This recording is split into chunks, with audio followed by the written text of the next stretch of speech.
안녕하세요. 현희입니다. 코웨이 25년 실적, 주주환원 리뷰와 주가 예상까지 리뷰를 하도록 하겠습니다. 렌탈 사업에서 가장 중요한 지표인 렌탈 계정 현황입니다. 현재 최대 주주인 넷마들이 인수하여 본격적으로 경영지표에 반영된 연도가 2020년입니다. 2020년부터 6년간 CAGR 약 8.5%로 성장하였습니다. 특히 25년도에는 10.6%를 성장하여 평균보다 높은 성장률을 보여주었습니다. 렌탈은 기간 도래에 따라서 해지되는 경우가 있기 때문에 계정이 증가한다는 것은 매우 중요하고 고무적입니다. 특히 해외 시장의 성장이 좋습니다. 6년간 CAGR 약 18%입니다. 전체 성장인 8.5%의 대부분을 차지합니다. 그리고 해외 비중도 24%에서 36%로 성장한 것만 봐도 알 수 있습니다. 국내만 분리하자면 약 4%의 성장입니다. 국내의 치열한 경쟁을 넘어서 명실상부 글로벌 기업으로 성장하고 있는 것을 확인할 수 있습니다. 그리고 확인해보고자 하는 것은 렌탈의 확률입니다. 2020년에 0.98%에서 2025년에 0.36%까지 지속적으로 낮아지고 있습니다. 렌탈 기간 동안 고객에게 충분히 만족감을 주었기 때문에 해약률이 낮아질 수 있다고 생각합니다. 더불어 금융 리스크가 많이 증가했습니다. 핵심 지표인 렌탈 계정 수를 기반한 경영 실적을 보도록 하겠습니다. 매출액은 4조 9,636억으로 전년 대비 15.2% 성장했습니다. 이에 맞추어 영업이익은 8,787억입니다. 전년 대비 약 10.5% 성장입니다. 국내 사업입니다. 25년에 2조 8,656억으로 전년 대비 약 11% 성장했습니다. 계정은 약 765만 개로 전년 대비 약 7.3% 성장했습니다. 국내 사업의 렌탈 계정 순증입니다. 렌탈은 기간이라는 특징 때문에 매년 매월에 렌탈 계약이 종료되어 해지되는 고객이 발생합니다. 해지하는 고객 중에서 다시 가입하는 고객과 신규 고객의 합이 해지하는 고객보다 클 때 비로소 계정이 증가하는 것입니다. 그래서 아주 중요한 지표인데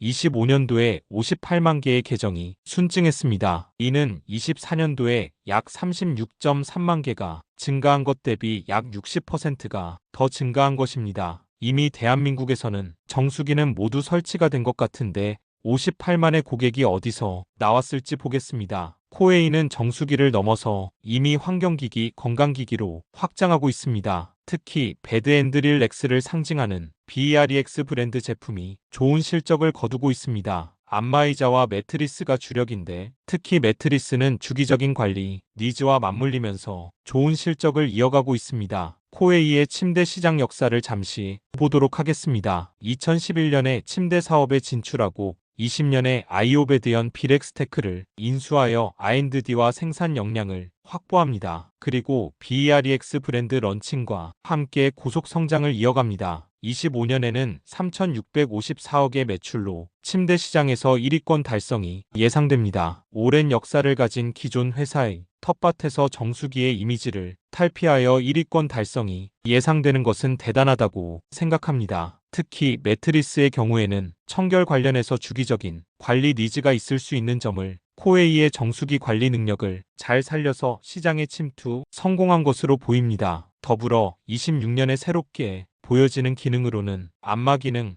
스트레칭 모션 기능이 포함된 침대가 있습니다. 침대가 안마의 영역도 일부 수행하면서 더욱 매력적인 상품군으로 개선됩니다. 꾸준한 R&D의 효과로 보입니다. 저도 리뷰를 위해서 보고 있는데 렌탈을 하고 싶은 생각이 듭니다. 렌탈을 하면 가격 부담도 분산되고 관리를 받을 수 있는 이점이 있기 때문이라고 느껴집니다. 영업 마케팅 관점에서도 고객이 편하게 체험을 할 수 있는 체험관을 운영 중입니다. 해외법인 실적입니다. 매출은 1조 8,899억으로 약 22% 성장하였습니다. 계정은 약 423만 개로 약 12.5% 성장하였습니다. 해외 부문 성장도 견고하게 이어가고 있습니다. 해외법인은 미국과 유럽에도 진출하였지만 동남아시아를 중심으로 진출해 있습니다. 특히 말레이시아 시장이 해외법인 실적에 많은 기여를 하고 앞으로는 인도네시아도 기대가 되는 상황입니다. 주요 국가별로 살펴보도록 하겠습니다. 말레이시아는 올해 2,387억 달성, 전년 대비 약 25% 성장했고 해외법인 이익에 상당한 기여를 하고 있습니다. 정수기 업체 최초로 필터를 포함한 전 공정에 대해서 말레이시아 정부의 할랄 인증을 받았습니다. 무슬림이 60%가 넘는 말레이시아에서 높은 수준의 신뢰를 얻었고 좋은 외국 기업이 아닌 국민 기업으로의 입지를 가지게 되었습니다. 그렇기 때문에 이런 고속 성장, 높은 이익이 가능하고 앞으로도 말레이시아의 성장에 따라 코웨이의 효자국이 될 전망입니다. 그리고 태국입니다. 25년도에는 46억으로 절대 금액이 크지는 않습니다. 다만 성장률이 높기 때문에 26년을 기대해 봅니다. 그리고 기대가 되는 인도네시아 시장입니다. 말레이시아보다 무슬림 비중이 더 높은 국가입니다. 말레이시아가 약 60%라면 인도네시아는 약 80%입니다. 25년도에 할랄 인증을 받았기 때문에 말레이시아와 같은 기여를 할 것으로 기대가 됩니다. 26년도에 좋은 결과를 기대합니다. 인도네시아도 말레이시아와 같은 성과를 보여준다면 해외 비중은 절반 이상이 되지 않을까 합니다. 마지막으로 미국 시장입니다. 미국 시장은 25년도에 흑자 전환 약 88억의 실적을 냈습니다. 미국의 지리적인 특성상 주기적으로 방문 케어하는 서비스가 강점을 보이지는 못하지만 코웨이의 제품의 장점을 적극 어필하며 성장하고 있는 상황입니다. 그리고 회사에서 제시하는 목표입니다. 매출은 최소 6.3%에서 최대 9.8% 성장이 목표입니다. 영업이익은 최소 4.7%에서 최대 8.7% 성장이 목표입니다. 26년도에도 좋은 성장을 기대합니다. 주주환원에 대해서 살펴보도록 하겠습니다. 넷마블은 인수 직후에 주주환원을 20%로 낮추면서 R&D에 적극 투자했습니다. 그리고 24년부터 주주환원을 40%로 상향, 자사주 소각도 도입하면서 성장의 과실을 주주와 나누기 시작하였습니다. 25년에는 주주환원 40%로 유지하고 초액 2,473억을 환원하였습니다. 그중 1,100억의 자사주 소각하여 소각의 비율을 대폭 증가시켰습니다. 23년 말부터 코웨이의 지분을 확보, 주주활동을 펼치고 있는 얼라인 측의 성과라고 보는 시장의 의견이 있습니다. 그도 그럴 것이 얼라인의 활동 시기와 주주환원, 거버넌스가 개선되는 과정이 일치하기 때문입니다. 얼라인은 이외에도 방준영 님이 넷마블과 코웨이의 이사회 의장을 맡고 있는 것에 대해서 이해충돌 부분으로 꾸준히 문제 제기를 하고 있습니다. 이외의 자세한 부분은 뒷부분에서 리뷰하도록 하겠습니다. 그리고 향후 주주환원에서 현금 배당과 소각의 비율에 대한 설명입니다. 배당소득 분리과세 요건 충족을 위해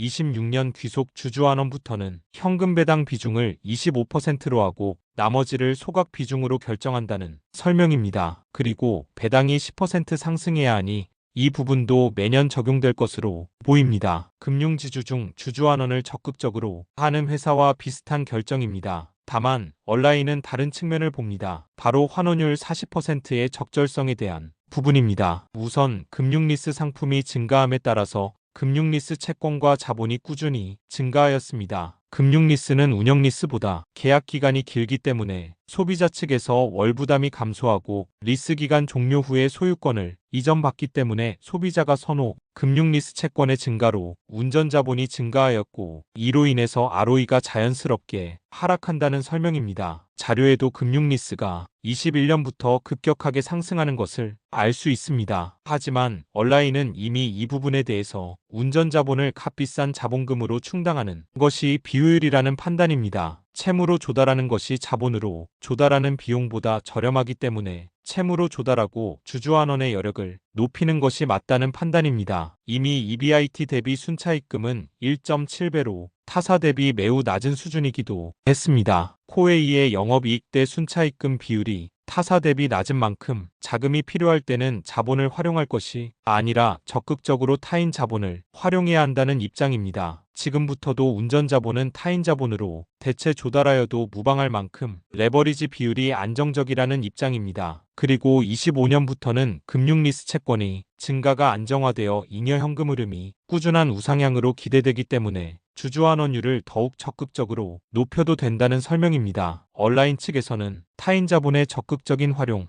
개선될 현금 흐름을 고려한다면 주주환원율은 6,080%가 적절하다는 입장입니다. 코웨이 측에서도 일정 부분 의견을 받아들여 27년까지 영업이익 대비 순차입금을 2.5배 정도로 늘려서 자본을 효율화한다는 입장이지만 얼라인 측은 속도가 늦다는 입장입니다. 영업이익 대비 순차입금 증가, 이외에 코웨이 측에서 추가적으로 제시하는 것은 28년부터 잉여 현금 흐름 유입이 기대되기 때문에 이 부분을 주주환원에 고려 중이라는 설명입니다. 자본을 효율화하면서 주주환원을 늘리는 것은 주식회사의 당연한 의무이지만 이 부분에 대해서 타인 자본 조달, 주주환원율 상승과 다르게 온라인이 주목하는 부분이 있습니다. 바로 방준혁 의장의 제국 건설에 코웨이가 활용된다는 점입니다. 21년에 코웨이, 넷마블, 방준혁이 공동 출자하여 화장품 관련 회사를 설립했습니다. 결과적으로는 실패하였습니다. 그리고 코웨이는 넷마블에 자회사가 발행한 코인에 30억을 투자하기도 했습니다. 이렇듯 코웨이의 경쟁력과 관계없는 방준혁 제국 온라인 표현을 위한 투자가 진행된 것입니다. 자본을 매우 효율적으로 관리하고 남는 재원은 주주환원을 해야 함이 마땅하나 이런 알 수 없는 투자를 집행한 것을 보면 현재의 이사회는 방준혁 의장을 중심으로 방준혁 제국을 건설하는 데 집중하며 모든 주주를 위한 결정을 한다고 보기 어렵다는 판단을 한 것입니다. 그렇기 때문에 방준혁 의장에 대해 이해충돌 관계로 독립이사가 이사회 의장을 맡아야 한다는 입장을 온라인이 강조하는 것입니다. 코웨이의 핵심 사업에 관련이 없는 투자를 보니 성공과 실패를 떠나서 현재의 이사회 체제는 특정 인물이 재산 가치를 확장하는 것에만 집중한다는 느낌을 지우기 어렵습니다. 그도 그럴 것이 코웨이가 주주환원을 한다고 해도 방준혁님이 직접적으로 수혜를 받는 부분이 없기 때문입니다. 온라인의 주장이 주주들에게 설득력 있게 다가가서인지는 모르겠지만 방준혁님은 개인 자산 100억으로 코웨이 지분을 확보하는 것을 계획합니다. 방준혁님이 코웨이에 대한 직접 지분이 없다는 측면을 정면으로 돌파하는 상황입니다. 이쯤 되면 방준혁님은 변동성이 높은 게임 산업보다 코웨이의 렌탈 산업에 더 집중하는 게 아닐까 생각이 듭니다. 아니면 온라인이 요구하는 것처럼 회사가 바뀔 때 본인 스스로도 이익을 공유받고자 함일까요? 지금의 지분 구조로는 코웨이가 배당을 늘린다고 해도 방준혁 의장에게 직접적으로 환원되는 비율은 약 2%에서 3% 수준이기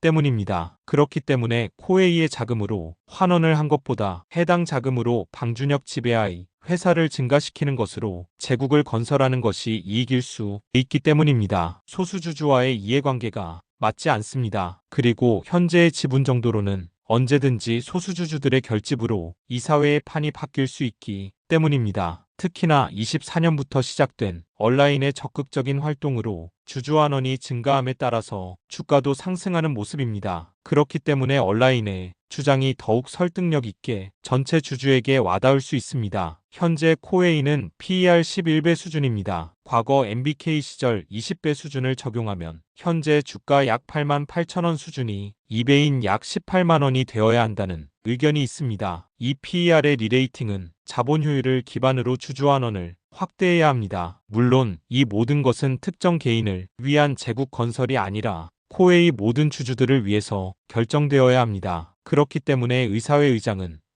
가장 독립적인 인물이 선임되어야 코웨이의 주주 가치를 안전하게 지켜낼 수 있습니다. 물론 리레이팅 이후에는 실적을 기반으로 한 회사 성장은 기본입니다. 특히 회사 성장에는 해외 실적이 중요합니다. 이 모든 것이 종합적으로 반영되어 18만 원을 넘어서 20만 원 이상에 도달하기를 기대합니다. 여기까지 25년 실적 주주환원을 기반으로 주가를 리뷰해 보았습니다. 구독과 좋아요는 큰 힘이 됩니다. 감사합니다. 더 좋은 영상으로 인사드리겠습니다.